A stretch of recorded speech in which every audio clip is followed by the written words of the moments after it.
साथियों नमस्कार। इस वीडियो का उद्देश्य आपका कोई समय बर्बाद नहीं करना है और ना ही किसी प्रकार से व्यूज़ और सब्सक्राइबर बटोरना है, लेकिन जो मार्केट में चल रहा है वो उसका अपने को पता होना चाहिए। एक्चुअली में क्या है, इस वक्त कुछ जो विद्यार्थी हैं वो फर्स्ट ग्रेड की एग्ज़ाम डेट को आगे बढ़ाने के लिए प्रयास कर रहे हैं, है ना?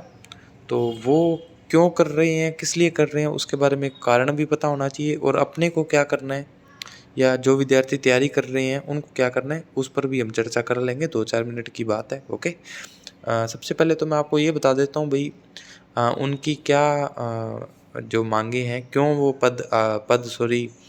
परीक्षा तिथि वो क्यों आगे बढ़वाना चाहते हैं। 4 जो हैं मुख्य रूप से बातें हैं। एक तो नेट एग्ज़ाम की डेट जो है वो जो अपना फर्स्ट ग्रेड का एग्ज़ाम है इससे क्लैश कर रही है ना।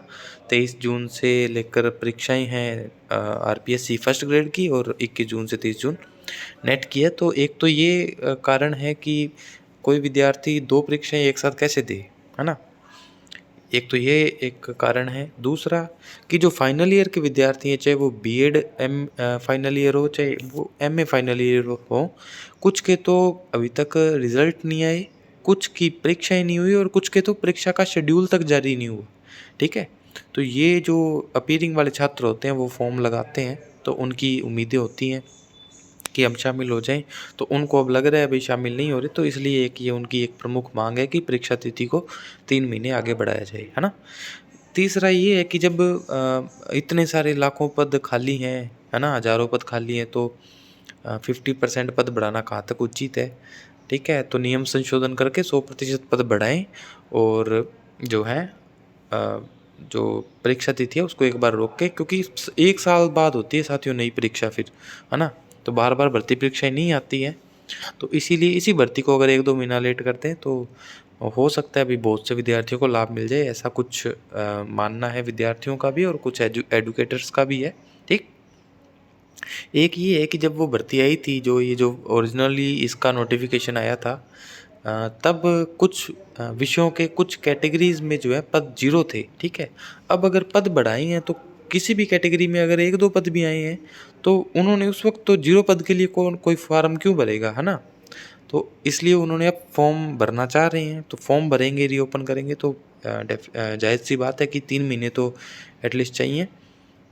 तो ये सब बातें हैं, ये सब डिमांड्स हैं विद्यार्थियों की। अब ये उचित हैं या नहीं है, ये तो देखो बताना मेरा ना तो काम है। कोई भी चीज़ है, किसी के लिए उचित होती है, किसी के लिए अनुचित होती है, तो इस पर मैं नहीं जाऊँगा। मैं तो सिर्फ इतना बोलना चाहूँगा, जो विद्यार्थी तैयारी कर रहे हैं फर्स्ट ग्रेड की, चाहे वो किसी भी सब्जेक्ट से हैं, आपको अपनी परीक्षा तिथि 23 जून को माननी है और आपको हर चीज़ में पॉजिटिविटी ढूंढनी है। चाहे वो एग्ज़ाम अब लोकतंत्र है देखो, है ना। सभी अपनी मांग रख सकते हैं, जायज़ मांगों को, और एक अच्छे तरीके से सरकार के समक्ष रख सकते हैं। ठीक है। सबको अधिकार है। तो आपको चाहे परीक्षा 3 महीने बाद हो, चाहे 23 जून को, आपको आज की तारीख में 23 जून को ही माननी है परीक्षा, और आप जो तैयारी कर रहे हैं मन लगा के उसको करते रहना है। मान लीजिए आगे हो भी जाती है तो आप जो लोग श्योर नहीं है कि सिलेक्शन होगा नहीं होगा, वो श्योर हो जाएंगे 3 महीनों में। वो और रिवीजन कर पाएंगे और प्रैक्टिस कर पाएंगे। ठीक है। तो अपने को हर चीज़ में पॉजिटिविटी ढूंढनी है, और ये भी मान के चलो कि अगर ये जो एग्ज़ाम आगे जाता है 2-3 महीने, तो पद फिर दुगने होंगे इसके जितने भी हैं, है ना। तो पॉजिटिविटी ढूंढिए हर चीज़ में। ठीक है। मैंने आपके 3-4 मिनट ही लिए हैं, 4 मिनट हुए हैं अभी, तो अपनी बात को समाप्त करूँगा। बस इतना ही कहूँगा, पॉजिटिव रहा करो, मस्त रहा करो, खुश रहा करो। कोई दिक्कत वाली बात नहीं है, कोई सब्सक्राइब करने की ज़रूरत नहीं है। ठीक है। ना ही व्यूज़ वगैरह के लिए है। विद्यार्थी जुड़े हुए हैं, इसलिए बोलना ज़रूरी होता है, क्योंकि पूछते रहते हैं तो कॉमन बता दें तो ठीक रहता है। ठीक है। तो आप पढ़ें, मन लगा के पढ़ें, आप विचलित मत होएं, अपने कंटेंट पर ध्यान रखें। ठीक है। मस्त रहिए। जय हिंद, है ना।